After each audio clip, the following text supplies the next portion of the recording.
तो हम सभी को कभी ना कभी गुस्सा ज़रूर आया होगा और रोज़मर्रा के जीवन में ऐसी कुछ घटनाएं, ऐसे कुछ इंसिडेंट हो ही जाते हैं या ऐसी कोई सिचुएशन आ जाती है जहां पर आपको गुस्सा आना स्वाभाविक हो जाता है। तो गुस्सा एक्चुअली में अच्छी चीज़ है या नहीं है, इसके ऊपर बहुत वाद विवाद हो सकता है, लेकिन कुछ चीज़ें मैं यहाँ आपको इस फेसबुक लाइव के प्रोग्राम में समझाना चाह रहा हूँ। As a peak performance coach और लाइफ कोच काफ़ी बड़े सेलिब्रिटीज़ और काफ़ी अच्छे लेवल के लीडर्स और बिजनेस लीडर्स को मैं ट्रेनिंग और कोचिंग करता आ रहा हूँ। वहाँ पर ये सब्जेक्ट बहुत निकल कर आता है। कई बार ऐसी सिचुएशन होती है कि माँ बाप अपने बच्चों से नाराज़गी रहती है उनकी क्योंकि उनकी सुनते नहीं हैं। तो पहली चीज़ तो क्रोध होता क्या है? क्रोध आवेश का एक ऐसा भाव है, एक ऐसा इमोशन है जहाँ पर आकर आप बहुत ही ज़्यादा तेज आवाज़ में बात करने लगते हैं। आपकी एकदम से ब्रेन की जो वर्किंग है वो लगभग रुक सी जाती है और आपका जो हार्ट है बहुत तेज तेज बम्पिंग करने लगता है, पंपिंग करने लगता है ब्लड की। तो ये गुस्सा जो है एक एबनॉर्मल सिचुएशन है हम इंसानों के लिए, जिस पर हमें कंट्रोल करना चाहिए, लेकिन कभी कभी ये जो गुस्सा है वो जायज़ भी होता है।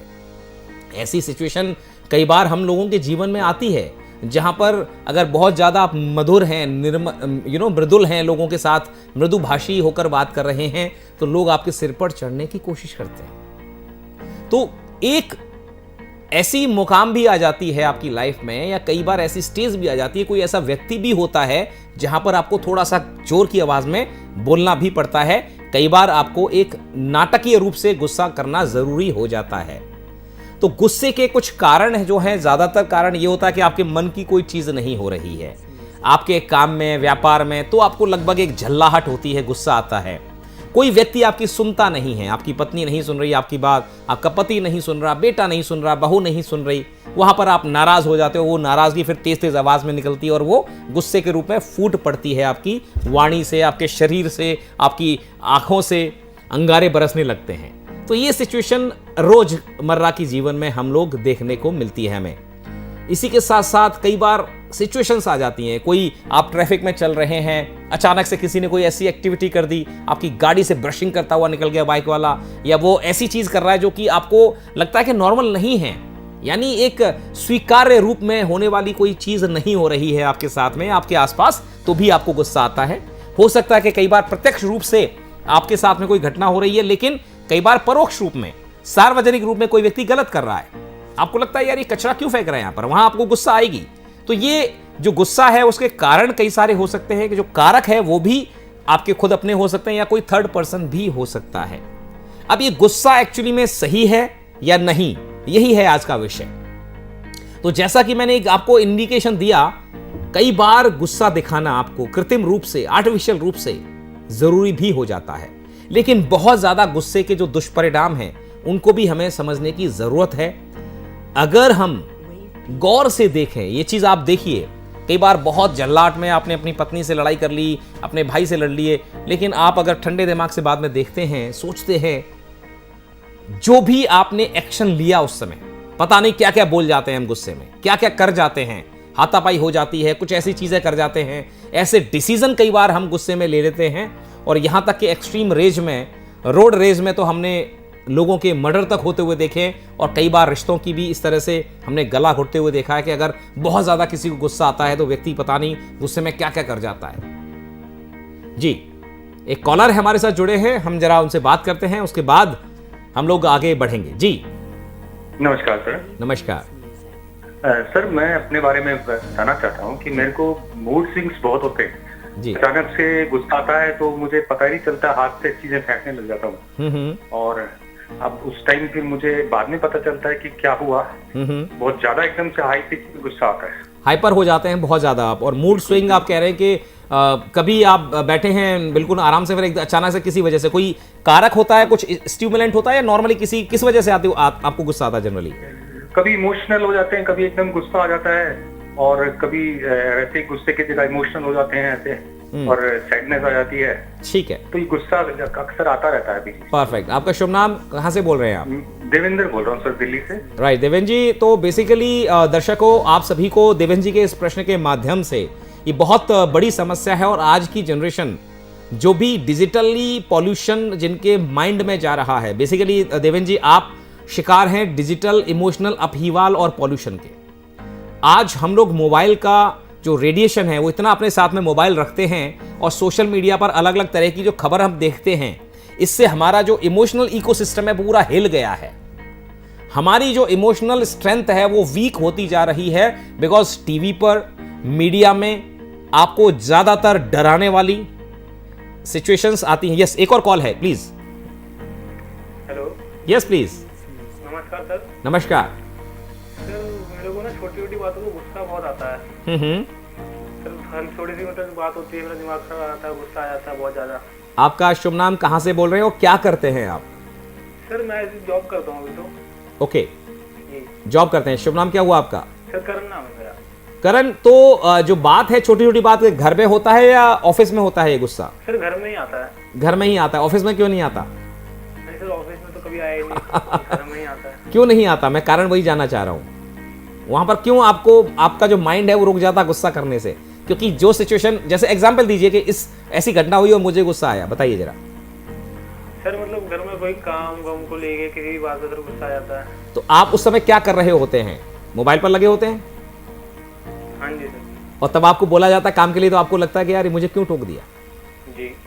ये जो देवेंद्र जी और करण, इन दोनों के प्रश्न हैं, इसके साथ साथ मैं आपको बताता हूं, बने रहिए आप कॉल पे, मैं आपके सवालों का जवाब दे रहा हूं। ये दोनों प्रश्नों का सवाल जवाब मैं दे रहा हूं, और यहां पर मैं दर्शकों को ये बताना चाहूंगा, ये बहुत सीरियस प्रॉब्लम है आज की जनरेशन की, और ये केवल बच्चों की नहीं है। आप गौर से देखिएगा, 3-3 साल के बच्चे, 4-4 साल के बच्चे और वो टीनेजर सब मोबाइल में गेम पर लगे रहते हैं, और माँ बाप अगर उनको पढ़ने के लिए बोलें, कुछ काम करने के लिए बोलें, पानी का ग्लास लेकर आने के लिए बोलें, तो ऐसा लगता है उनके सिर पर पता नहीं कितने बड़े पहाड़ टूट गए।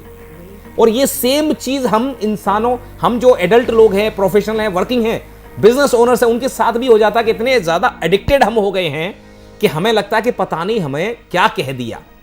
तो एक सलाह जो मैं सब आप दोनों लोगों को, और जो भी दर्शक इसको सुन रहे हैं, अगर आप भी इसी तरह की छोटी छोटी बात पर आपको गुस्सा आता है, तो आपको जिस चीज पर सबसे ज्यादा कंट्रोल करने की जरूरत है वो है अपने मोबाइल के यूज को कम करना, और ये समझना कि ये मोबाइल मेरा गुलाम है, मैं इसका गुलाम नहीं हूं। इस मोबाइल को जितना जरूरत हो, थोड़ा कंट्रोल की जरूरत पड़ेगी, थोड़ा सेल्फ डिसिप्लिन्ड होने की जरूरत पड़ेगी, आत्म अनुशासन की जरूरत पड़ेगी आपको अपनी लाइफ में ये करने के लिए। और इसका तरीका भी मैं आपको बताऊंगा कि किस तरह से आप मोबाइल के यूजेस को कम कर सकते हो। अगर आपने मोबाइल और सोशल मीडिया के यूज को थोड़ा कम करना शुरू कर दिया, अपने परिवार आसपास की चीज़ों को एंजॉय करना, अपने माँ बाप का, अपने पत्नी का, अपने पति का हाथ बटाना शुरू कर दिया, ये ज़्यादा अच्छा रहेगा आपके रिश्तों में मिठास लेकर आने के लिए। पहली नुकसान, जो सबसे बड़ा नुकसान है मोबाइल के एक्सेस यूज़ का, वो है इसका रेडिएशन। हमारे ब्रेन को और हमारी पूरी बॉडी को रेडिएशन बहुत खतरनाक तरीके से, घातक तरीके से प्रभावित करता है। आपको महसूस नहीं होगा, लेकिन कई सारी बीमारियों का, कैंसर का और ब्रेन की परफॉर्मेंस का बहुत बड़ा ये डिके, इसके अंदर बहुत ज़्यादा डिक्लाइनेशन जो है आपका ये मोबाइल कर रहा है। दूसरी चीज़ है सोशल मीडिया। सोशल मीडिया आपको इमोशनली वीक बना देता है, वल्नरेबल बना देता है। जब आप किसी की फेसबुक वॉल पर जाते हैं और उसको घूमते हुए देखते हैं, उसकी उपलब्धियों को देखते हैं, तो कहीं ना कहीं आपके अंदर जलन, कुंठा और ईर्ष्या के भाव पैदा होते हैं।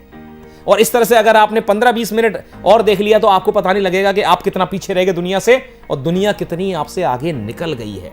तो इस चीज़ को एक हेल्दी रूप में देखने के लिए आपको पहले मेंटली अपने आप को यह तैयार करना है कि मेरी अपनी रेस है, मेरी अपनी जिंदगी है, लोग कर रहे हैं उनके लिए खुश होना शुरू करिए।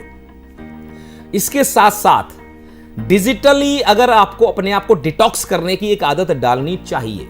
वीक में एक दिन ऐसा रखो, संडे रखो या सैटरडे रखो शुरुआत में, कि आप उस दिन पूरे दिन मोबाइल हाथ में नहीं लोगे, कोई सोशल मीडिया पर आप एक्टिव नहीं रहोगे। और धीमे धीमे इस तरह का ये प्रण करते हुए 1 दिन 2 दिन और इसमें फिर कुछ घंटे कि दिन में मुझे अपना, अगर आपको वॉच टाइम नोट करिएगा, अपनी एक पूरे दिन का कैलेंडर बनाना शुरू करिए कि मैंने आज कितनी देर तक मोबाइल यूज किया, सोशल मीडिया कितनी देर यूज किया। ये जो सोशल मीडिया और मोबाइल का यूज आप देखेंगे, दिन में 4-4 घंटे आप वीडियो देख रहे हैं, रात रात भर जगकर आप नेटफ्लिक्स पर वेब सीरीज देख रहे हैं, और ये कहीं ना कहीं आपको बहुत ज्यादा परफॉर्मेंस वाइज तो लो कर ही रहा अपनी लाइफ में, आपकी लाइफ के अंदर पर्सनल लाइफ को भी ये खराब कर रहा है। क्यों? आपकी नींद खराब होगी तो लोग चिड़चिड़े हो जाते हैं। ज्यादातर जो लोग मोबाइल पर लगे रहते हैं उनकी नींद पूरी नहीं होती है, उनका ब्रेन जो है चिड़चिड़ा हो जाता है, और वो लोगों से ढंग से बात नहीं करते हैं, संवाद की कला उनकी बिगड़ जाती है। तो ये एक बहुत बड़े कारण है लोगों में। दूसरी चीज ये समझने की है, ये अहमियत कि आपका मोबाइल और सोशल मीडिया या लोगों को अपने पोस्ट डालकर खुश करना या उनकी क्लैपिंग और लाइक्स के लिए आप जो एक लालायित होते हैं आप, या जो ललक रहती है, ये कुछ काम नहीं आएगी। आपके जो परिवार वाले लोग हैं जिनके साथ हंस बैठकर जो खुशी उनको दे दोगे, किसी के चेहरे पर मुस्कुराहट ले आओगे, माँ बाप के साथ बैठकर समय बिता लोगे, उनको कॉल पर बिता लोगे, बच्चों को पार्क में घुमाने ले जाओगे, वाइफ को सामने घुमाने ले जाओगे, बच्चों के साथ मिलकर पॉपकॉर्न बनाकर कुछ खाना खिलाकर उनको जो खुशी मिलेगी, जो आनंद का एहसास आपको होगा, वो अतुलनीय है, अपूरणीय है एज कंपेयर टू ये जो डिजिटल मोबाइल पर आप सेक्लूडेड जगह पर लगे रहते हो, मोबाइल में अपने बिस्तर पर पड़े रहकर 4-4 घंटे तक उस ब्लू रेज को अपनी आंखों में समाते हो। अब नुकसान दोनों तरह से है। अब बात आती है कि छोटी छोटी बात पर जिनको गुस्सा आती है उनको क्या करना चाहिए। गुस्से के जो कारण है बहुत सारे हैं, ये कुछ जनित हमारे हैं, कुछ सिचुएशन की वजह से हो सकता है, लेकिन क्या चीजें हैं जिससे हम गुस्से पर कंट्रोल कर सकते हैं। उससे पहले हम करेंगे दुष्परिणाम क्या क्या हो सकते हैं। जो दुष्परिणाम मैंने बताया कि आप ऐसी हरकतें कर जाते हैं जहां पर अपूरणीय क्षति कर जाते हैं, कई बार किसी के साथ लड़ाई कर ली, लोगों के मर्डर तक हो जाते हैं, इस तरह की गुस्सा लोगों को आती है। तो इस तरह का इमोशनल आउटबस्ट ना हो, उसके लिए सबसे बड़ी जो चीज है आपको वो करनी चाहिए, वो है मेडिटेशन और प्राणायाम और योगा का सहारा लेना। जिस व्यक्ति का मन चित्त शांत रहता है, और वो चित्त को शांत करने का जो सबसे सटीक कारण जो उपाय है वो है योगा, मॉर्निंग वॉक और ब्रीदिंग, पावर ब्रीदिंग। जिस व्यक्ति की सांस कछुए के समान धीमे धीमे चलती है, उतनी तो नहीं कर पाएंगे आप स्लो कछुए जितनी, लेकिन काफी स्लो, नॉर्मल से स्लो जितना कर सकते हैं, और वो पावर ब्रीदिंग और ब्रीदिंग की एक्सरसाइज आपको यूट्यूब पर मिल जाएंगी, या लंबी लंबी सांस लेकर इस तरह से आप सांस लेकर 15-20 बार एक बार में दिन में 3-4 बार करिए। आपका जो ब्रीदिंग है वो रेगुलेट हो जाएगी, और आपका जो माइंड है थोड़ा शांत चित्त हो जाएगा।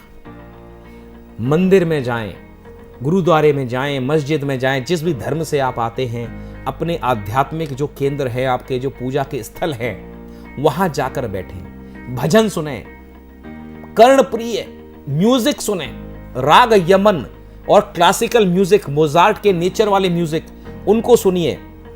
जिस घर में संगीत की बहाव होता है, संगीत की नदियां बहती हैं, म्यूजिक चला दीजिए, गाने चला दीजिए, सुनते रहिए। और म्यूजिक जिन मनों पर पड़ता है, जिन कानों में म्यूजिक पड़ता है, जिस इंसान के वो उसका चित्त बहुत शांत हो जाता है, उसको गुस्सा बहुत कम आता है। यकीन मानिए बहुत बड़ी चीज ये बता रहा हूं मैं आपको। पहला हो गया रेगुलर एक्सरसाइज, योगा, प्राणायाम, ब्रीदिंग। दूसरा हो गया म्यूजिक। शांत चित्त वाला म्यूजिक आप सुनेंगे तो आपकी गुस्सा बहुत कम हो जाएगी। तीसरी चीज आती है, जब आपको एकदम से गुस्सा हो रहा है, कोई बात हो रही है, विवाद हो रहा है, तो ये चीज एकदम से याद रखिए जो मैं आपको बोलने जा रहा हूं। इस गुस्से का जो कारण है बहुत छोटा है इससे होने वाले दुष्परिणामों के कंपैरिजन। यकीन मानिए आप कभी भी देखेंगे, एनालिसिस करके देखेंगे, आपको जब भी गुस्सा आया तो जो आपने हरकत कर डाली उस गुस्से में, चीजों को तोड़ फोड़ दिया, अपनी पत्नी को, पति को, माँ बाप को जो भी कुछ कह दिया, बाद में आप देखोगे एनालिसिस करके कि जो वजह से गुस्सा हुए थे आप, वो इतनी बड़ी नहीं थी जितना आपने उसका बखेड़ा खड़ा कर दिया।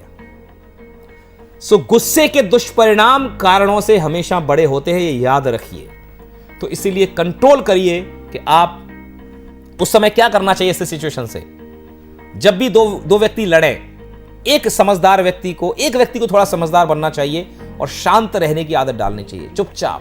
चुप रह के वहां से चले जाओ, पानी पी लो ठंडा, एक गिलास पानी पी लो, बाहर निकल जाओ उस जगह से जो व्यक्ति आपसे लड़ रहा है, झगड़ रहा है, वहां से निकल जाओ। विवाद में मत पड़ो, जवाब मत दो, अपने आप को सही प्रूव करने की कोशिश मत करो।